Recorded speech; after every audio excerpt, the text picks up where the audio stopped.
이제 법조 문제를 피시면 1조부터 전 제1편 민법 총칙이 시작되는 거예요. 총칙이란 파트는 민법의 총 규칙이다.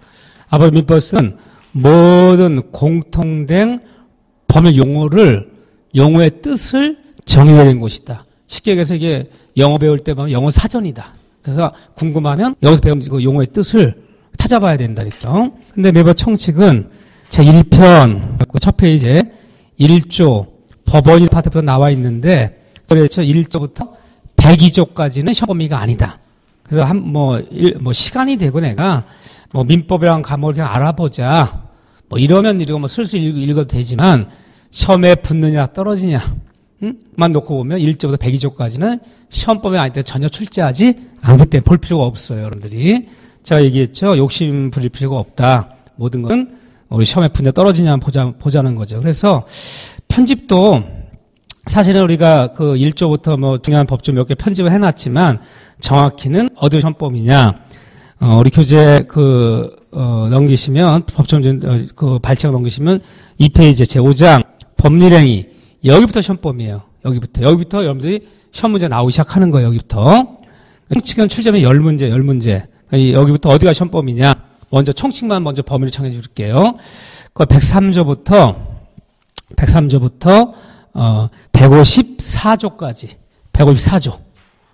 103조부터 154조까지가 시험범위예요. 우리 중요한 민법의 시험범위다. 그러면 일단 10문제, 매우 총칙 10문제는 여기 있는 걸 기본으로 해서 이 법정을 정확히 볼 줄 아는 거. 이걸 출발해서 관련된 사례, 판례 이런 걸 하나씩 정리해 들어가는 거죠. 그럼 교과서 목차 순서도 대한민국 모든 중요한 민법 교과서는 이 법조 순서대로 제목을 붙여놓고 법조 순서대로 페이지가 편성되어 있어요. 어떤 교과서든 다요.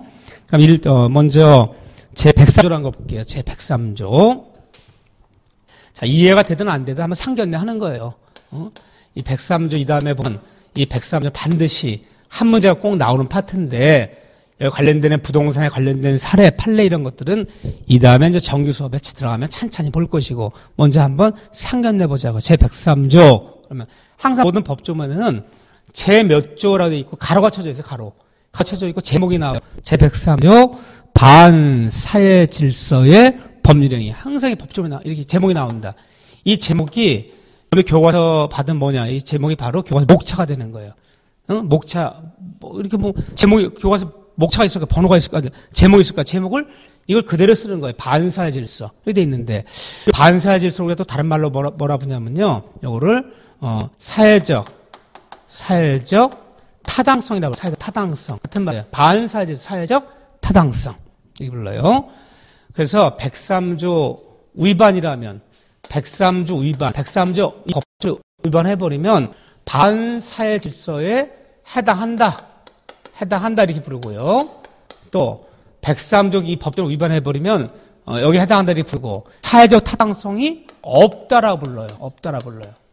없다. 그러면 103조 위반이 아니라면 반대예요. 103조 위반이 아니라면 어느 법률행위가 어느 계약이 아니라면 사회적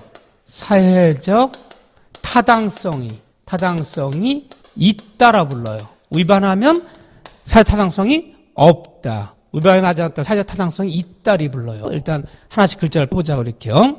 이렇게 부르는데 여러분들이 반사회 질서에 법률행위라는 말이 나와요. 이 법률행위라는 말은 너무너무 어려운 말이에요. 근데 여러분들이 바로 기초공부할 때 법률행위 그러면 이거 생각하세요. 뭘 법률행위 부르냐. 많은 법률행위가 있지만 사람과 사람 사이에 계약 맺는 게 대표적인 법률행위예요. 법률행위는 계약 맺는 거. 계약. 매도인과 매수인부터 매매 계약 맺는 거. 임대인 임차인과 임대 계약 맺는 거. 돈을 빌려주는 계약. 돈 빌려주는 계약 소비대차 계약이라고 불러요. 빌려준 사람을 대주. 빌려 쓰는 사람을 차주라 불러요. 대주 차주 간에 돈 빌린 계약 맺는 것이 대표적인 법률행위다. 앞으로 이제 법률행위라면 계약 맺는 거. 이렇게 생각하시면 돼요. 근데 자, 내용 읽읍시다. 그럼 다시 한번 해석해 볼게요. 제103조 반사회 질서의 법률행위. 다른 말로 반사회 질서의 계약을 맺었는데 그 계약 내용이 반사회 질서라는 거예요. 보세요. 선량한 풍속. 어떤 계약을 맺었는데 자, 103조 이런 뜻이에요. 어떤 두 사람이 부동산 매매를 맺었는데, 무슨 계약을 맺었는데, 그 계약 내용이, 계약 내용이 사회를 살아갈 때 선량한 풍속. 글자 하나씩 보자고요. 선량한 풍속. 우리 선량한 풍속이라는 것을 다른 말로 뭐라 부르냐면요. 글쎄요. 선량한 풍속을 뭐라 부를까요? 우리가 사회생활할 때 개개인이 지켜야 되는, 우리 개개인이요. 개개인이 지켜야 되는 최소한의 도덕. 이게 선량한 풍속이에요. 최소한의 우리가 도덕이요.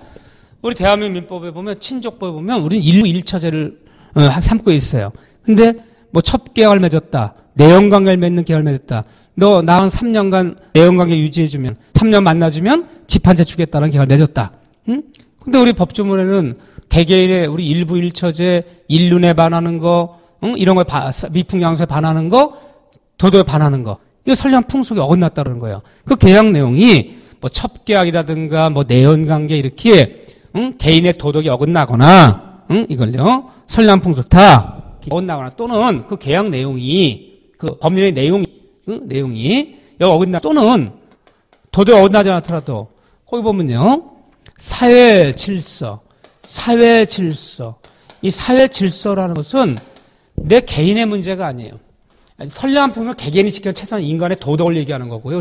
우리가 사회생활할 때 사회 질서는 내 개인의 문제가 아니라 공공적인 거죠. 공공적인 거. 이 공공적인 거예요. 공공적인 거. 좀 뭐 공적인 얘기하죠. 뭐 예를 들면 우리가 이런 게 사회 질서예요. 우리가 차를 운전하면 파란 신호등일 땐 주행하고 빨간 등 서주고 하는 건 내 개인의 문제가 아니라 우리 사회 전체 지켜야 되는 약속이에요. 이렇게 공공적인 거, 공적인 거죠. 이런 공공적 질서에 위반하면 두 사람이 계약 맺었는데 그 계약 내용이 무슨 계약을 맺었던 그 계약 내용이 개인의 도덕이 어긋났거나 공공적 질서 위반하면 그 계약은 무효로 한다. 유효하지 못하고 무효로 한다. 그 계약은 효력이 없다. 그러니까 무효라는 얘기는요. 이런 뜻이에요. 두 사람이 법률적으로 계약을 맺었어요. 제가 두 사람이 계약을 맺었는데 그 계약이 비록 성립됐더라도 계약이 체결됐더라도 무효로 한다는 얘기는 뭐냐? 무효가 뭡니까? 응? 성립되더라도 그 계약은 효력이 없다. 효력이 없다라는 얘기는요. 효력이 없다는 얘기는 지킬 필요 없다는 거. 무효는 효력이 없다. 그렇죠? 그럼 무효 반응이 뭡니까? 유효하다 그러면요. 효력이 있다. 효력이 있다는 건요. 계약을 맺은 거지. 계약이 효력을 발생하는 거죠. 효력이 있다면 효력 없다면 무효이 되는 거예요. 그러면 아무것도 아니냐 말을 정리해 볼게요. 두 사람이 법률행위 했는데 계약을 맺었는데 그 계약 내용이 개개인이 지켜야 되는 최소한의 도덕, 뭐 첩계약이라든가 뭐 인륜에 반하거나 도덕에 반하는 계약 또는 공공질서에 위반한 계약 내용은 유효하지 못하고 무효로 한다. 그럼 계약이 체결될 때 다 유효하다는 얘기 아니에요. 첩계약, 도박계약 또는 뭐 때에다 모자, 불동거 계약 또는 뭐 요즘 대리모 계약 대신에 아이를 낳아주면 1억 주겠다. 그런 계약 내용은 다 무효다. 왜 여기 어긋났잖아요. 그럼 무효란 말 뜻이면 무효는 계약을 맺었더라도 이행할 필요가 없다는 거야. 그러니까 이행하지 않았다고 해서 이행하라고 요구할 권리가 없다는 거예요. 그럼 판사님 이 대리모 계약서 보세요. 이렇게 사정이 있어서 이렇게 애를 대신 임신해 놔주면 1억을 주기로 했는데 주지 않습니다. 주라는 판결 구합니다. 소송 들어가면요. 판사 뭐래요? 그 계약은 무효이다. 무효란 말은요. 이행하지 않았다고 해서 이행을 요구할 수 없다. 그 뜻이 바로 103조예요. 근데 이 103조가 이 다음에 굉장히 우리가 이거를 굉장히 적이에요. 여기 많은 판례와 사례가 있어요. 근데 하나만 더 이렇게 103조를 이렇게 불러요. 우리 법조문 제가 1118조문이 있다 그랬잖아요. 이 103조 굉장히 유명한 조문이에요. 1118조문에서 이 103조를 속칭 이렇게 불러요. 제왕조항이다. 이렇게 불러요. 제왕조항이다. 이렇게 표현해요. 제왕조항이다. 제왕조항이라는 얘기는 민법에 1118조문이 있지만 1118조문에서 가장 으뜸이 되는 법조문, 가장 1등, 으뜸이 되는 법조문이 바로 103조다. 103조. 모든 법조문에서 가장 으뜸이 되는 제왕조항이 또 103조 뭐라 부르나? 또 103조 부를 때 백지조항이다. 이렇게 불러요. 백지조항이다. 부른 이름이에요, 이게. 백지조항이다. 가만히 103조를 보면요. 내용이 없어요, 내용이. 계약 내용이, 법령 두 사람 계약 맺었는데 계약 내용이 선량한 풍속, 기타, 사회 질서 위반하면 무효이다. 효력이 없다. 그럼 뭐가 선량한 풍속인지, 뭐가 사회 질서인지를 구체적으로 여기 밝혀줘야 되는데, 구체적으로 하나도 없잖아요. 이런 뜻이 이 법조문이 너무 추상적이에요. 이거랑 마찬가지. 사람은 사람이다. 이 말하는 건 마찬가지야. 그러면 법이라는 것은 뭐가 선량한 풍속인지, 뭐 사회 질서에 해당되는 건지를 다 나열을 시켜야 된단 말이에요. 그죠? 여기 어긋나면, 여기 어긋나는 거 쫙 나열시켰네. 나열시키지 않고요. 추상적인 그냥 나열하고 말았다고. 백지로 남겨놨다고. 왜 그런 거냐? 왜 그걸 구체적으로 나열하지 않고, 우리 백지로 남겨놓은 이유가 뭐냐? 잘 생각해보세요. 우리가 살아가는 선량한 풍속, 개인의 도덕, 사회적 기본 질서는 시대에 따라, 사회에 따라 이것은 변하는 개념이에요. 이 변하는 개념이지 이게 고정된 개념이 아니라는 거예요. 잘 봐보세요. 민법을 제정하던 제가 제정 58년이라 했잖아요. 시행은 60년이고요. 1958년 또는 60년 1월 1일 이때 생각하는 선량한 풍속과 지금 생각하는 선량한 풍속은 달라질 수 있는 거예요. 이 선량한 풍속 사회적 기본 질서는 고정된 개념이 아니에요. 시대 사회에 따라 변하는 거 잘 봐보세요. 이때만 해도 아들 선호 사상이 굉장히 컸을 거예요. 그래서 만약에 어떤 젊은 부부가 애가 3살짜리 아이가 하나 있는데 남편이 갑자기 죽었어요. 그러니까 시댁에서 아이 놓고 가라. 재혼하려면 아이 놓고 가라. 너 아이 데리고 간다면 절대 재혼이고 뭐고 인정 못해. 그 대신 재산은 좀 줄게. 써라. 그때 각서 써라. 썼어요. 아이는 재산 얼마를 받는 대신 우자를 얼마 받는 대신 아이는 절대 데려다 기르지 않겠다. 아이는 찾지 않겠다. 써라. 그럼 그게 그 당시에는 선량풍속 어긋나지 않았을지 몰라. 그럼 아이 못 찾아갈지도 몰라요. 지금은요. 그런 거 쓰면 다 효력이 없어요. 근데 여자가 와요. 나 아이 데리고 가겠다라면. 데리고 가면 너 각서 잖아 각서. 그럼 이 소송 내면 이 각서는 무효다 이렇게 나온다고요. 엄마 아이를 기르는 건 당연한 인륜이지. 계약 맺었다고 해서 내 아이 내가 못 데려다 기른다. 모자 불동거 계약이라 불러요. 모자. 절대로 엄마가 아이를 기르지 않겠다. 이런 것은 다 무효다. 무효는요, 지킬 필요가 없다니 나올 거야. 시대도 변하는 게 뭐예요? 또 설령 보세요. 1958년도, 60년대에 여름날에 젊은 처자분들이 반바지 입고 나시티 입고 막 돌아다니면 난리가 났을 거야. 다들 눈살 찌푸렸을 거예요. 아니 도대체가 이거 경범죄로 처벌해야 되는 거 아니냐 이거. 옛날 민스카우트 유행할 때 경찰들 센치 재갖고 물에서 몇 센치 올라오면 경범죄 처벌하고 과태료 부과하고 그랬다고요. 그게 그때 선량한 풍속이 여기에. 지금은요 그런 거 없잖아요. 그 얘기가 의미하는 바 뭐냐? 선량한 풍속이니 기본 질서니 하는 거는 고정된 개념이 아니라 시대에 따라 사회에 따라 변하기 때문에 일일이 나열할 수가 없다는 거예요. 백지로 남겨놓을 테니까 아무 내용 없이 남겨놓을 테니까 여기에 위반했는지 여기에 위반해서 이것이 이 계약이 무효될 건지 위반하지 않아서 유효할 것인지는 백지로 남겨놓으니까 그 시대 그 사회를 살아가는 사람들의 뭐에 따라 결정하는 거냐? 103조 위반이라면 무효, 103조 위반이 아니라면 유효하다. 뭐에 따라 판단 기준. 근데 103 위반이냐 아니냐에 따른 판단 기준은 뭐에 따를 것이냐? 그러면 결국은 판단 기준은 사회 통념에 따른다. 이 말 꼭 기억하세요. 사회 통념에 따라 결정한다. 앞으로 우리가 민법을 배우실 때 뻑하면 판단 기준은 사회 통념에 따른다. 이 말 굉장히 잘 써요. 사회 통념. 1번씩 한자 용어예요. 뭐의 판단, 103조 위반이냐? 이 계약이 103조 위반이냐? 103 위반이 아니냐? 판단 기준은 사회 통념에 따라 결정한다 그래요. 사회 통념이 뭐냐? 일일이 법조문에 다 나열할 수가 없어요. 사회 통념에 따라 결정한다는 얘기는 건전한 일반인의 상식에 따라 결정한다는 뜻. 상식. 우리 사회에 살아가는 건전 일반 상식에 따라서 103조에 해당되는지 안 되는지 결정하겠다는 거야. 그러니까 건전한 사회통념 따라 볼 때 여기에 해당돼 버리면 무효되는 것이고 사회 통념에 비춰볼 때 여기에 해당되지 않는다라면 유효하다는 거예요. 판단기준 사회 통념에 따른다. 사회 통념을 말 때 뭐라고요? 건전한 일상에 따른다. 가만히 한번 생각해 보세요. 우리가 사회 통념을 아나 모르나 잘 봐보세요. 자, 이런 게 맺어 칩시다. 하나 예를 들게요. 자, 이 젊은 부부인데요. 이 부부가 하나 예를 들어 사회 통념이 뭔지 내가 가르쳐 드리는 거 지금요. 그가 재산도 많고, 뭐 명예도 있고 부족한 게 하나도 없는데 애가 없어요. 그 애를 가지려고 뭐 불임, 뭐 클리닉 다니고 별들 다 해도 애를 못 가져. 그러니까 그러면 인공수정하자. 근데 인공수정도 안 된 이유가 있어요. 이 부인께서 뭐 인공수정해도 뭐 아이를 가질 수 있는 신체적 상태가 못 돼요. 그러니까 인공수정한 것을 건강한 젊은 여자분을 찾아서 이거 대리목에 그러는 거예요. 옛날 씨바지가 아니에요. 인공수정한 것을 10개월간만 임신해 주기로 하자.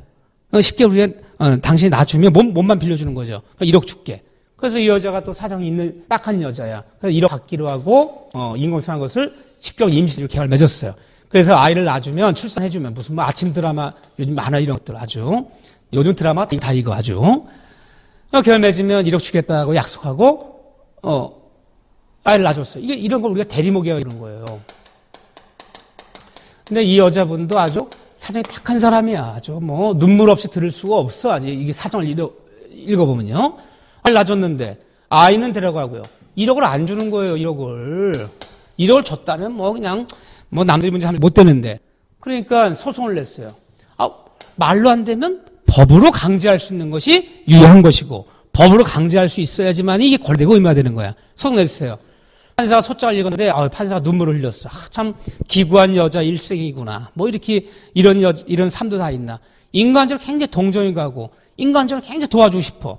근데 판결 어떻게 났나 보세요. 소송 결과가 이게 원고예요. 원고와 피고가 맺은 몇 월 며칠 맺은 대리목 계약은 본 판사도 인간적으로 동정이 가고 인간적으로는 뭐 여러 가지가 금할 길 없으나 민법 제103조 말하는 여기에 위반하기 때문에 선례한 부속에 위반하기 때문에 이 계약은 무효다.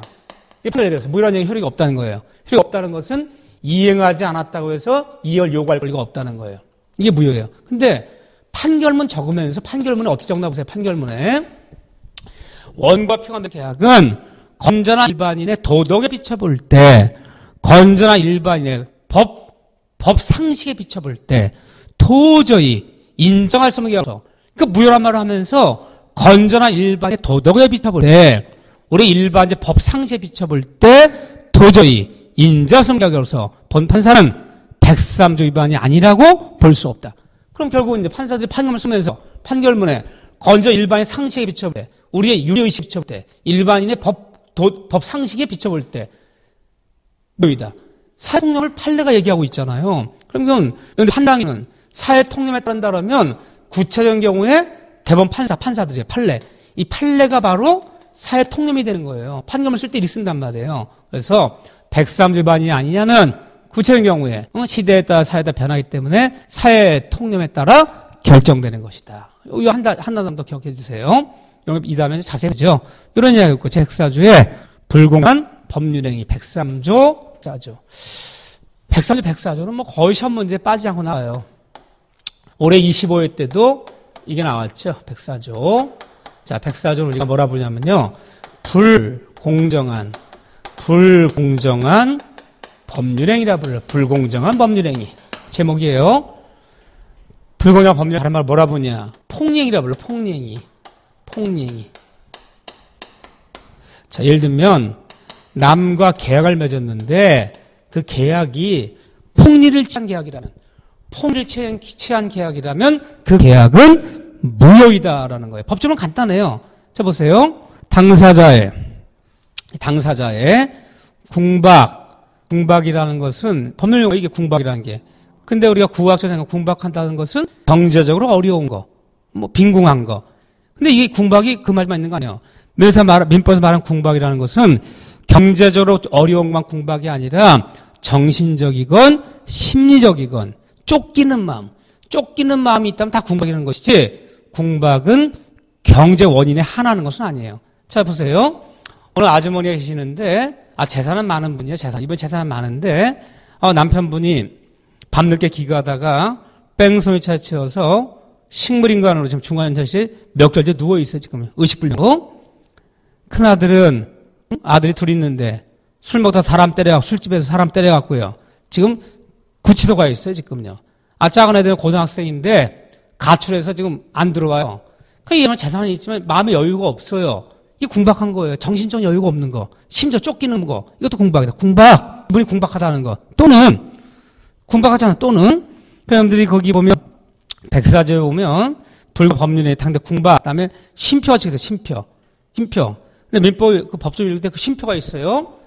이 심표 같은 거 이거 그냥 허투루 볼 게 아니에요. 심표는 또는이에요. 또는 항상 심표는 또는 뭐냐. 또는 5할 여기 5할이요. 또는 궁박하지 않더라도 또는 경솔하더라.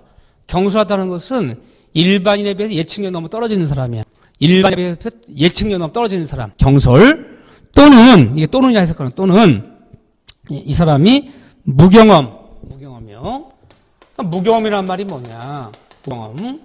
무경험이라는 것은 우리가 뭐 예를 들면 보통 사람에게 보통 사람이 요구하는 보통의 지식이 부족한 거를 무경험이라 불러요. 즉 무경험이란 특정 영역에 특정한 지식이 부족한 것이 무경험이 아니라 나이가 40대더라. 그럼 대한민국 40대의 어른이라면 모두 알만한 지식.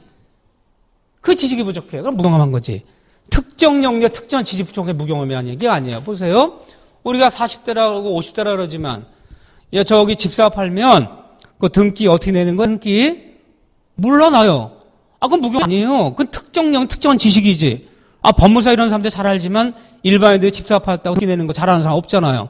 그건 무경험이 아니에요, 그건요. 무경험이란 보통 사람이라면 모두 알만한 그런 지식이 부족한 사람. 이게 무경험이지. 특정한 지식이 부족한 게 무경험이 아니라는 거야. 그러면 폭리란 말이 뭐냐? 당사자. 말투 때 보는 거예요. 어떤 당사자라는 사람이 폭리 한번 취해보자고요. 이 갑이라는 사람이에요, 갑. 이 사람이 지금 궁박해요. 정신적 여유가 없어요. 쫓기는 마음이 있어요. 또는 궁박하지 않더라도 경솔해요. 또는 이분이 보통의 40대 사람이 대한민국 40대 사람이 알아야 되는 그런 지식도 부족한 무경험한 상태야. 미국 이민 한 30년 갔다 와갖고요. 애들 때 이민 갔다가 뭐 열 몇 살 때 이민 갔다 30년 미국 생활하다가 여기 이민 들어와서 한국에 살아요. 그럼 아무래도 한국 사람이 40대 알아야 되는 한국의 지식이 좀 부족할 수 있어요. 무경험. 이 셋 중에 한 상태야. 이런 상태 빠져 있고 그 다음에 을이라는 사람이 잡히다. 을이라는 사람이요. 이 을이라는 사람은 이 을이 이제 누구냐면요. 폭리치할 사람이야. 폭리자 또는 폭리치하는 사람을요. 수익자라고 불러요. 수익자. 이익을 보는 사람, 수익자. 자, 이 사람이 이런 걸 알아요. 제가 궁박하지 한국 사람 모르지. 자, 고향 친구 사이야. 어릴 때. 얘가 미국에서 전화가 왔어요. 야, 을아, 내가 미국에 쫄딱 망해서 한국 들어가서 생활해야 되는데 그 전에 얘네가 이민 가기 전에 고향에 선산이 좀 있었어요. 한 2,000평짜리. 그 선산이라도 팔아서 내 한국에 들어가면 집이라도 좀 얻어야 되는데 시세 좀 네가 좀 알아봐 줘라. 예를 들면 시세가 뭐 굳이 말하면 5억씩 나가는 거야 이게. 얘는 한국 산 전혀 몰라 이게. 여기가 얘가 하는 얘기가 뭐 시설할 것도 없어. 그 이미 뭐 예전이야 그전이야 가격 오른 것도 없고 그저 그냥 한 1억 정도면 살까 말까야 누가. 내가 그래도 팔아야 돼. 근데 여기 사실은 조상님 묘소도 좀 있거든요. 얘가. 그러면 내가 살게 내가. 네가 사면 더 감사하고. 그래서 얘가 이렇게 궁박하다는 거. 뭐라는 거 얘가 이용해서 알고도 뻔히 알고도 이걸 이용해서 5억짜리 부동산을 1억에 매입해라. 이게 폭리치하는 거예요 지금요. 그러면 폭리 당한 사람 있고 폭리 탄 사람 있잖아. 을 같은 사람은 우리가 폭리자, 수익자라 불러요. 그런데 뭐가 됐냐 한번 보세요. 법조문에 당사자의 궁박 또는 경솔 또는 무경험을 알고도 이용하여 현저하게. 그래서 5억짜리 부동산을 얼마에? 1억에 얘가 매입했더라. 그럼 얘가 이렇게 치른 대가 5억짜리 부동산이 5억짜리를 객관적으로 5억짜리를 얼마? 반대. 얘가 치른 반대 급부. 남한테 돈 주고 급부한다. 5억짜리를 1억에 매입했더라. 그래서 두 사람의 현저한 불균형을 이런 계약을 맺었다면 법률행위의 이 계약은 무효이다. 그래서 나중에 1억 받고 넘겼는데, 그 다음에 이제 한국에 들어와 좀 한 몇 개월 지나서 알게 됐어요. 거기가 막 개발 계획이 발표되고 막 새 신도시가 근처에 들어오고 그러면서 저 5억, 7억씩 나는 땅이야. 그럼 아무것도 모르고 1억 팔았단 말이야. 이 사람 알았다면, 이거 소송 낼 수 있어요. 판사님, 제가 6개월 전에 1억에 이렇게 매매한 것은 나의 이런 상태를, 제가 미국에 30년 살고 들어와서 아무도 모른다는 상태를, 무경한 상태를 제가 이용해서 현저하게 불균형 계약을 맺은 겁니다. 이 계약 뭐라고 좀 판결 내세요. 이 입증되면 무효이다. 판결하면 무효는 뭐예요? 이미 이행했다면 이행한 땅 다시 찾아올 수 있어요. 이렇게 찾아오고 돈 1억 내주면 되는 거야. 이런 상태 들어간단 말이에요. 다만 이제 이런 말뜻은 그런 뜻이지만 이때 이제 현저한 불균형이 보통 얼마를 얘기하냐? 판례는 보통이에요. 그냥 일반적인 기준은 없지만 보통 시세 보통 3배에서 4배 정도 벌어지면 현저한 불균형이 입증된다 그래요. 이 정도 차이가 벌어지다면 무효 추정할 수 있다. 이걸 폭일치한 행위는, 불구한 법률 행위는 이 계약은 무효이다. 이렇게 부르는 거예요. 다음에 여기서 이제 구체적인 사례, 판례 이런 걸 우리가 이제 이 다음에 재밌게 배우겠죠. 하지만 용어는 이런 뜻이다 지금요. 그래서 여러분들 궁박, 경제적 원인뿐 아니라 정에 쫓기는 거, 보통 사람이 알고 있는 보통 지식도 없는 거를 이용당해서 현저하게 불균형적 계약을 맺어버리면 폭리의 추정해서 무효 만들 수 있다. 그 뜻이에요. 백성조가. 그 다음에 105조에 임의규정이라는 말이 나와요. 임의규정. 다 용어들이에요. 용어들. 자, 105조에 보면 우리가 임의규정이라는 말이 나오는데, 임의규정이라는 말 뜻이 뭔가? 말 쓸 용어에 앞으로요. 임의규정이라 불러도 좋고요. 법규라 불러도 좋아요. 임의법규. 그럼 이게 반대말이 뭐냐? 임의규정의 반대말이 강행규정이에요. 강행규정, 임의규정, 강행규정. 쓰는 용어예요. 강행규정 또는 강행법규. 자, 쓰는 용어인데, 자, 우리가 보통 이렇게 얘기해요. 모든 법조문을, 비단 법조문이요. 제 몇 조 하는 법조문이요. 모든 법조문은 똑같은 조문이 아니라는 거예요. 민법뿐 아니라 공법이건 공시법이건 세법이건 모든 법률 있는 법조문은 두 가지 나눌 수 있다. 꼭 막시기가 마찬가지야. 사람을 두 가지 분류하면 남자, 여자를 분류하듯이 대한의 모든 법조문은 비단 민법뿐 아니라 모든 법조문은 둘 중에 한 조문이다. 모든 법조문은 둘 중에 하나로 되어 있어요. 임의법규 아니면 강행규정. 둘 중에 하나로 규정되어 있어요. 모든 법조문이. 근데 법조문 위에 이것은 임의규정, 이것은 강행규정이라 표시가 안 돼 있어요. 표시가 안 돼 있지만 대한민국의 모든 법조문을 둘로 나누면 강행규정이랑 임의규정 두 가지로 분류할 수 있다. 분류할 수 있는데, 임의규정은 뭐고 강행규정은 뭐냐? 자, 법조문 봐보세요. 제 105조 임의규정, 법률행위의 당사자가 법령 중에, 법령이라는 것은 법률과 시행령 같은 거, 시행령, 규칙 시행령, 법령 중에 선례한 풍속, 기타, 사회 질서에 관계없는 규정과 다른 의사를 표시한 때는 그 의사에 의한다. 무슨 말이냐? 임의규정은 법조문의 규정이 있어요. 법조문의 규정이 있지만 이 규정과 다른 의사가 있거나 다른 특약이 있다면 특약을 의사로 배제할 수 있는 법조문. 꼭 법대로 지켜야 되는 조문이 아니에요. 법률의 규정이 있지만 다른 특약이나 의사가 있다면 의사대로 특약대로 갈 수 있는 법조문. 그러면 이 임의규정은 반드시 지켜야 되는 법조문이 아니에요. 그럼 이 다음에 배워보면 임의규정이 주로 어디 맞느냐? 이 다음에 배워보면요. 우리 채권법이라 부르는 파트 있어요. 계약법. 하나 예를 들게. 이게 임의규정이에요. 우리가 이 계약법 매매란 파트 보면요. 이 매매도 법조문이 이 다음에 보면 30조문 돼. 매매에 관련된 법조문이. 근데 매매 보면 하나만 예를 드는 거예요. 매매 비용은, 매도인과 매수는 매매했는데 그 매매 비용이 나온다면 매매 비용은 균등하게 양상자 균등하게 부담한다 이렇게 돼 있어요. 균등하게. 그러면 예를 들면 토지 같은 거 임야 같은 거 매매할 때 측량비용이 들어갈 수도 있어요. 측량비용. 또 중개 수수료 내줄 수 있잖아요. 그럼 아무런 말이 없다면 측량비용, 중개 수수료는 반씩 내라는 거예요. 균등하게 부담한다. 그런데 우리는 특약을 맺었어요. 이거 임야 매매하기 위해서 어디까지 경계인지 한번 경계보건 측량해보죠. 측량비용 제법 나와요. 그 측량비용이랑 중개 수수료는 전액 매도인이 부담하고 매수인은 일체 부담하지 않기로 한다. 특약을 넣었어요. 그럼 어떻게 되는 거예요? 법정원대로 반씩 내는 겁니까? 특약대로 매도인이 전액 부담해야 됩니까? 매도인이 전액 부담해야죠. 왜? 이 규정은 임의규정이기 때문에. 임의규정은 두 사람이 아무런 말이 없을 때는 법대로 하는 거지만 이 법조문 다른 의사가 있거나 특약이 있다면 의사대로 특약대로 배제할 수 있는 법조문. 그걸 임의규정이라 부르는 거예요.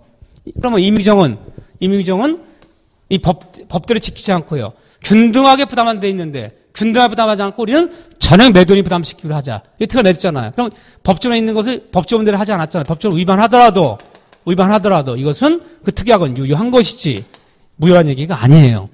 근데 강행규정은 무조건 법대로만 지켜야 해요. 지켜야 한다. 이 법조문과 다른 특약과 다른 의사는 다 무효예요. 무조건 법대로만 지켜야 되는 거야. 만약에 우리 친족법에 보면 일부 일처제로 한다라 우리 법조문에 다 규정되어 있어요. 대한민국 일부 일처제다. 쌍방 3명 합의하에 본처, 첩, 남자 합의하에 우리는 일부 이처제로 하기로 합시다. 합의됐어. 합의됐다고 유효한 게 아니잖아요. 그럼 왜? 그건 강요규정이니까. 이 강요규정 어디에 많이 있느냐? 이 강요규정은 무조건 법대로만 해야지 뭐 특약과 의사가 있다고 해서 유효해질 수가 없어요. 이건 우리가 살아가는 사회적 기본 질서, 기본 공공 질서, 우리 사회 기본 틀, 우리 사회를 흔들 만한 기본 틀, 응? 선량풍 아까 103조. 여기 관련되는 것들은 반드시 법대로만 지켜야지. 이 법대로 지키지 않고 다른 의사 특약은 다 무효가 돼요. 그럼 강요법 위반하면 법대로 지키지 않았어요. 위반한 것은 다 뭐다? 계약 맺더라도 다 무효이다. 이라는 거예요. 그래서 법이지만 임의규정 위반하면 유효하지. 이거 했다 무효로 되는 건 아니다. 강행규정 위반은 무효이다. 이렇게 들어가는 거예요. 왜? 여기 관련되기 때문에 꼭 법대로 지켜야 되는 법조문. 이 두 가지 나눌 수 있다. 근데 어떤 게 임의규정이고 어떤 강행규정인지는 이제 가면서 조금씩 좀 배우게 돼요. 중요한 것들은. 그렇지만 말뜻은 그런 뜻이다. 자, 이런 얘기고요. 제106조에 보면요. 제106조에 사실인 이 관습이란 말이에요. 사실 관습. 제106조요. 자, 이제 이 다음에 우리가 이제 법률행위 해석을 배우게 될 건데 사실 관습이란 말 뜻이 뭐냐? 이 사실 관습은 이렇게 생각하세요. 뭘 이렇게 부르냐? 사실 관습을. 우리 사회생활 때 거래, 관행, 관례. 거래, 관행, 관례를 뭐라 부른다고요? 사실 관습을 불러요. 관행, 관례. 그러면 중개업을 하면요. 중개 업자들 끝이 거래, 관행, 관례가 있을 거예요. 관행, 관례가. 그 관행, 관례를 사실 관습이라 불러요. 자, 보세요. 자, 중개업자들끼리 서로 공동중개, 얼굴도 몰라요. 잘하는 지인이 그래요. 내가 화성 정도에, 저기 분당 정도에, 아니, 용인 정도에, 한 몇백 평짜리, 이 다음에 그 집이라도 질 수 있는, 절대 농지가 되거나, 보전 녹지되든 집 못 짓는 땅은 필요 없고, 이 다음에 여유되면 전원주택 칠 만한 땅을 좀 2, 3억 범위내에서 네가 좀 중개업 하니까 알아달라. 내가 수수료 줄 테니까. 나한테 의뢰가 들어왔어. 난 서울서 중개업해요. 그럼 내가 어떡합니까? 용인이라든가 경기도 안성이라든가 화성이라든가 이런 데 중개업소 내가 몇 군데 전화해봤어요. 이러이러한 땅인데 용도 지역은 근린 생활지역이라 주거용감을 칠 수 있는 지역이고 도로 있어야 되고 돈의 규모는 한 2, 3억 범위 내에서 3, 400 정도 땅 같은 거 소개할 만한 땅 있네. 모르는 중개업자들끼리야. 있다는 거야, 한 군데서. 가봤어요. 가봐서 봤더니 땅 마음에 들어요. 내 중개업자야. 그리고 광고에 쫓아 들어와서 서로 떼봤더니 집진데 문제 없는 지역이에요. 공동중개 합시다. 당신 매도인 소개하고 나 매수인 소개하고. 그 공동중개 했어. 공동중개 했지만 그 매도인 측 매물 소개하는 사람은 매물만 소개했지 일체 한 일이 없고 거기를 몇 번 내려가고 하고 광고 쪽 관공서 일 보고 돈이 좀 모자라 대출 서류 꾸미고 모든 일은 다 내가 했단 말이에요. 근데 중개 수수료 어떻게 한다 정하지 않았잖아요. 그럼 어떻게 나누는 것이 원칙입니까? 2를 더했던 덜했던 거래 관행은 반씩 나누는 거죠. 매도를 소개하는 사람은 매도한테 받아먹고 매수를 하는 사람은 매수한테 받아먹는 게 거래 관행이잖아요. 그러면 이 거래 관행 관례를 뭐라 부르냐? 공동중개했을 때 거래 관행이 아무런 말이 없다면 거래 관행은 반씩 나누는 거야.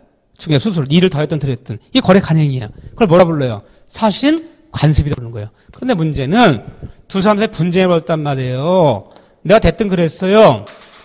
대뜸 야 공평하지 않지 않느냐. 너는 내가 첫날에 매물만 딸랑 했지. 네가 계약서를 썼니? 응? 매도인만 땅값 깎아달라고 만나서 네가 뭐 한 적이 있니? 아무것도 한 게 없는데 중개수수가 500만 원이 양쪽 다 1000만 원이에요. 네가 500 갖는 건 불평하지 않느냐. 공평하지 않으니까 내가 700 갖고 너 300 가져라. 매도인층이 뭐래요? 중개사가. 그런 법이 어딨냐. 반씩 갖는 거지. 쌈 났어요. 이것 때문에 분쟁이 벌어지면 보세요. 이 사실관 보세요. 법령 중에 선례한 풍속, 기타 사회 질서에 관계없는 규정과 다른 관습이 있는 경우에는 당사자 의사가 명확하지 아니한 때는 이 관습에 의한다. 두 사람이 아무런 말 없으면 무조건 관행에 따라 반씩 나누는 거예요. 그러면 두 사람이 의사가 있다면 의사대로. 그럼 중개수수료는 매수인 소개한 사람이 700 갖기로 하고 매도인이 300 갖기로 하자라는 의사가 있다. 의사대로 나누는 거고 의사가 없을 때는 어떻게 한다고요? 사실은 관습에 따라 거래 관행에 따라 결정한다. 그럼 우리가 사회생활 때 두 사람이 뭘 명확히 안 하면요. 명확히 뭘 할 때 뭘 하게 될 때 의사가 명확하지 않으면 거래 관행, 거래 관례도 중요하다 안 중요하다? 굉장히 중요한 거예요. 아무런 의사도 없다면 사실 관습에 의해서 결정하겠다. 그러면 동대문 시장에 남대문 시장에 도매상하는 도매상인들의 거래 관행, 중개업들의 거래 관행, 이 관행도 굉장히 중요하다. 분쟁이 벌어졌을 때 분명한 의사가 없다면 사실 관습에 의한다. 거래 관행에 따라 반씩 나눠라. 이렇게 이게 나온단 말이에요. 이 판결이 이를 더하든 덜했든 그걸 거래 관행을 뭐라 본다? 사실 관습. 이 사실 관습도 두 사람 간에 뭐가 분쟁이 벌어졌을 때 중요한 결정 기준이 된다 안 된다? 된다는 거예요. 다른 의사가 없을 때는 관행에 따라서 결정하겠다. 판사들이. 이걸 사실 관습이라고 불러요. 차례는 얘기고. 그 다음에 의사표시 많이 나오죠? 거기 의사표시. 이 의사표시가 이 다음에 굉장히 어려워. 이 총칙은요. 교과서 맨 앞부분에 있지만 이 다음에 받으시면 이 민법은요. 처음이 제일 힘들어요. 뒤로 갈수록 쉬워져요. 쉽게 얘기해서 이리 갈수록 쉬워져요. 맨 처음이 제일 어려워요. 맨 처음이 제일 어렵고 뒤로 가면 갈수록 쉬워진다. 그래서 사람들이 그런 말을 해요. 이 공부 방법론에는 여러 가지가 있어요. 근데 우리가 대한민국 교육제도는요. 이게 잘 생각하셔야 돼요. 내가 지금 드리는 말씀을. 우리 대한민국 초등학교, 중학교, 고등학교, 대학교 이 교육체제는 미국식 교육체제예요. 이게요. 미국식 교육체제를 따른 거예요. 우리가요. 근데 우리가 배우는 이 민법은요. 이건 미국이 아니라 독일법이에요. 독일법. 영미법이 아니에요. 독일의 민법을 일본 애들이 받아들여서. 왜 일본이 받아들였느냐. 2차 대전이 독일이나 일본이 동맹국이잖아요. 영국인이 미국인 애들은 왼수 아니에요. 왼수. 그러니까 2차 대전 때 독일이 동맹국의 독일 서양법 퍼서 독일의 법을 받아들인 거야. 영미법을 받아들이지 않고요. 독일법을 받아들여서 일본 애들이 지네 말로 번역한 것을 조선 민사령이라 해서 우리 식민지 때 우리 땅에서 심어놓은 거야 이게. 이 독일식법이 독일법이라고 독일법 이 민법이 독일법학인데 이 독일은 교육체제가 달라요. 얘네는 완전히 달라요. 이렇게 교육체제가 완전히 달라요. 그럴 때 공부 방법은 달라질 수밖에 없어요. 우리가 그런 말을 해요. 영어는 웃고 들어가서 울고 나간다는 거야. 영어는 처음엔 쉬워요. 뭐 아이엠 보이 배울 땐 쉽고 재밌어요. 가면 갈수록 점점 어려워져 이렇게요. 마찬가지예요. 수학을 하나 가르친다 칩시다. 우리가 다 이게 미국식 교육체제예요, 여러분들이. 초등학교 때는 뭐 덧셈, 뺄셈, 나눗셈 뭐 이런 거만 가르쳐요. 그래도 뭐 고학년 되면 뭐 1차 방정 가르쳐요. x 플러스 3은 7이다. x가 얼마니? 4야. 그러니까 이걸 기초로 해서 이걸 먼저 가르쳐. 그러니까 이걸 바탕으로 해서 요걸 바탕으로 해서 중학교 들어가면 수학만 놓고 보는 거예요. 2차 방정식 가르쳐 완전히. 요거 안다는 전제. 요게 모르면 요걸 몰라요. 그러니까 기초가 없으면 초등학교 이 수학을 모르면 중학교 수학 배우기 어려워요. 이걸 밟고 가야 돼. 이거 처음에 거의 쉬워. 그럼 좀 한 단계 올려요. 2차 이제 중학교 가면 2차 방정식 가르쳐. x2 플러스 x 플러스 1은 7이다. 2차 방정식 가르쳐요. 중학교 때 여기까지만 해요. 여기를 또 알아야지만이 고등학교 때 가서 3차 방정식 가르쳐요. 이렇게 하나씩 계단을 밟아서 이걸 기초로 하고 이걸 기초 삼고 이렇게 올라가는 거야. 그 애들이 고등학교 공부를 열심히 하고 싶은데 공부하자 성적 안 오르면 아우 너무 중학교 때 놀았더니 기초가 부족해서 우리 아이는 기초가 부족해서 이 교육 방식이 그래요. 쉽게 가르쳐서 이걸 바탕으로 하나 올라가고 또 하나 올라가고 대학 가면요. 수학과 가면요. 더 어려운 거 가르치겠죠. 예를 들면 그러니까 사람들 자꾸 맨 처음 교과서 맨 처음 피면 이런 교육 방식에 젖어갖고요. 맨 처음이 기초로 생각해 기초. 야 여기 1페이지가 기초니까 여기를 잘 알아야지만이 다음 페이지 이렇게 D를 배울 수 있는 거라는 착각을 가져요. 근데 그렇지 않아요. 이건 여러분들 우리가 배웠던 미국식 교육제도고 독일은 그렇지가 않아요. 독일은요. 그런 말이 있어요. 독일어는 울고 들어가서 웃고 나간다 그래요. 독일은 뭐든지 맨 처음이 제일 어려워요. 이 교육 방식도 그래요. 점점 갈수록 쉬워져요. 독일어 배우신 분들은 아실 거예요. 독일어는 처음에 들어가면 외울 게 엄청 많아요. 그래서 점점 갈수록 쉬워져요. 민법이 바로 독일식 법학이에요. 갈수록 쉬워. 왜 그러냐 보세요. 그러면 얘네 차이점은 제가 여러분들이 모든 교과서를 받으시면 뭐 공법이건 공시법이건 세법이건 민법이건 법자 들어간 건요. 교과서 1페이지부터 1페이지가 이제 뭐 머릿말 이런 거 빼고요. 교과서 내용 들어가면 1페이지부터 50페이지까지가 가장 어려워요. 거기 알면 다 아는 거예요. 끝난 거, 그게 끝난 거예요. 1페이지가 기초가 아니에요. 가장 어려운 부분이에요. 뒤로 가면 갈수록 쉬워져요. 그럼 왜 그러냐? 이걸 알아야지 우리가 교과서를 받았을 때 좌절을 안 해요. 야, 내가 1페이지부터 열심히 한번 공부해 보려고 꼼꼼히 해보려더니 도대체가 알 수가 없어. 도대체가. 뭘 알아야지 뭐 1등 말든 하지. 민법뿐 아니라 모든 법학은 1페이지부터 50페이지까지가 가장 어렵다. 그거 알면 그 교과서 다 아는 거다. 그거 왜 그러냐 보세요. 자, 이렇게 빠지면 애들은 보세요. 그러면 국어로 한번 예를 들어 볼게요. 이걸 알아야지 여러분들이, 그래서 그런 거구나. 1페이지가 처음이 기초가 아니구나. 그러면 미국식 교육체를 따른 우리는요, 처음에 쉽게 가르쳐요. 왜? 그걸 밟고 다 하나씩 올라가는 거니까. 국어를 가르친다 그러면요. 요즘 뭐 초등학교 애들 다 한글 알고 들어오지만, 기억니은부터 가르쳐. 우리 때를 보면요. 기역, 니은, 맨날 이거 쓰라. 니을, 기역, 니은, 뭐, 그래서 아여요요, 자음모음부터, 자음이 어떻고, 모음이 어떻고, 뭐, 아여요요, 뭐, 이거 가르쳐 갖고요. 그래서 이제 한자씩 만들어요. 그래서 이거 가르친 다음에 학교, 그러면 학교라는 것은 히읗에다가 이게 들어가고, 이게 도와서 학이 되는 것이야. 그래서 학교를 읽을 줄 알면요. 학교를 간다. 또 문장 하나 만들어주기 시작해. 이렇게 해서 차차차 문장이 이제 길어지기 시작해서 마지막에 만약에 초등학교 1학년 국어 교육의 목표가 어디냐? 마지막에 이렇게 가르쳐갖고 국민교육헌장 정도는 애들이 초등학교 1학년을 마친 애들 국어를 배운 애들이 이걸 읽을 줄 알아야 된다. 응? 나는 뭐 자랑스러운 대한민국에 태어나서 이걸 읽을 줄 알아야 되는 게 교육 목표예요. 그러니까 이렇게 가르쳐갖고 마지막에 이걸 읽게 만들어요. 이게 그러면 1년이 끝나는 거야. 근데 독일의 교육 방식 보세요. 만약에 국민교육헌장이 초등학교 1학년이 읽을 수 있는 능력을 길르는 게 목표라 그러면 첫날 얘는 결론부터 내려요. 첫날 국민교육헌장을 보여줘요. 국민교육헌장 이게 우리가 1년간 공부할 국어인데 이게 국민교육헌장이 읽는다. 이거 무슨 뜻인지 몰라도 이거 일단 읽어봐라. 못 읽죠? 당연히. 결론이야. 결론을 먼저 보여줘. 이게 결론이야. 이걸 먼저 보여준 다음 첫날 이걸 보여줘요. 교과서 첫머리가 이게 나와요. 그러니까 이거를 어떻게 읽는 거 보냐. 여기 국이라는 것은 하나씩 풀어들어가. 그 다음날부터. 국이라는 거 기억 플러스 이거 플러스 이건데 이거 국이랑 있는 거고 국민이란 말 뜻은 우리나라 사람 국민이라 부르는 거야. 결론을 먼저 가르쳐 놓고요. 이 결론을 어떻게 풀어갈 것이냐를 하나씩 배워 들어가요. 그러니 거꾸로 교육 방식이잖아요. 우리가 공부할 걸 결론을 미리 1페이지부터 보여줘요. 그럼 1페이지 50페이지까지 읽을 줄 알면요. 다 아는 거야. 그 법 다 아는 거야. 그럼 결론을 앞에 내놓고 그 결론이 나오게 된 그 과정을 뒤로 보여주기 시작해. 그러니까 모든 교과서는요. 1페이지부터 50페이지까지 결론이야. 거기 있는 법률 용어 다 알고 말뜻 다 알면 그 교과 다 아는 거예요. 그래서 사람들이 얼마나 좌절하겠습니까 처음에. 아니 이거 처음도 모르는데 뒤를 알겠니? 그럼 어떤 사람은 그래요? 내가 처음부터 공부 안 해서 모르나 보다가 아니에요. 오히려 뒤부터 공부하면 더 쉬워. 뒤로 하면 우리 민법도요. 실생에 관련되는 거. 임대차, 매매. 그럼 맑게 알아듣잖아요. 주택 임대차. 뒤는 그런 거 실생에 관련되는 쉬운 걸 배워요. 근데 그런 것들을 다 배우고 다시 앞으로 돌아오면 이게 보이기 시작해요. 그리고 거꾸로 가르치면 참 좋아요. 우리 교육방식은 이걸 택했으니까. 우리가 이런 식으로 교육을 많이 받았으니까. 아, 이거 다음에 이거 가고 이거 가고 이렇게 가면 참 좋잖아요. 근데 사람들한테 교과서를 받았는데, D부터 합시다.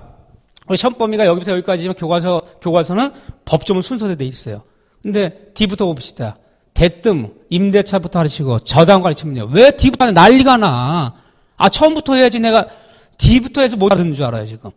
순서 바꿔버리면 사람들이 너무 싫어하는 거야. 야, 내가 뭐 앞도 안 배웠는데 왜 D를 배우고 난리야? 오늘 저기 진도 처음이에요? 이것부터 물어요. 처음이 가장 어려워요. 이 방식이 바뀌었기 때문에. 그래서 여러분들이 제 이런 말 드리는 것은 민법 총칙 받으면 맨 앞에 법률의 파트가 가장 어렵다. 거기 알면 민법 다 하는 거다. 처음이 아니다. 가장 어려운 부분, 가장 결론적인 부분이다. 그래서 모르는 대로 알면 자꾸 나가야 된다. 나가면서 뒤로 가면 갈수록 쉬워지고 재밌어진다. 그러니까 뒤를 다시 알던 모르던 일단 뒤를 갖고 다시 앞을 왔을 때 공부가 시작되는 것이다. 그렇게 볼 수밖에 없어요. 한 번은 민법 총칙 상견례 한다라는 가벼운 마음을 가져야지. 처음부터 한 페이지 배울 때만 다 알아야지. 그거 다 알면 수재 천재예요. 그런 사람 없어요.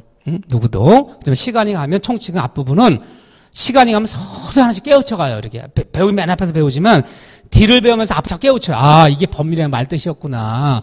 그래서 우리가 이런 말을 법률 사실이라는 말이 총칙에서 막 용어 정의는 내려요. 사전적 정의 내리지만 마음에 안 하다. 근데 뒤로 가다 완전 청약이다. 매매가서 승낙, 청약은 법률 사실, 사겠다, 승낙, 법률 사실 이런 얘기 하다 보면 아, 총칙 맨 앞에서 배웠던 법률 사실이라는 말 뜻을 이런 데 써먹는 거구나. 앞에는 결론적인 얘기와 용어를 막 나열하지만 마음에 안 들어오지만 그걸 가지고 뒤를 배우다 보면 앞을 깨닫게 된다는 거야. 이 때문에 여러분들이 처음엔 굉장히 더디고 힘들고 추상적이고 어렵지만 그 뒤로 가면 다 깨달을 수 있다. 그러니까 너무 앞에서 연연하지 마시고 저 뒤로 진도를 나가야 된다는 말씀 드린 거예요. 자, 오늘 첫날 첫 시간 맛배기로 4가지 용어들만 슬슬 봐서 불공정 법률행위, 반사회 질서, 임의규정, 사신관습 이런 용어들이 익숙해져야 돼요.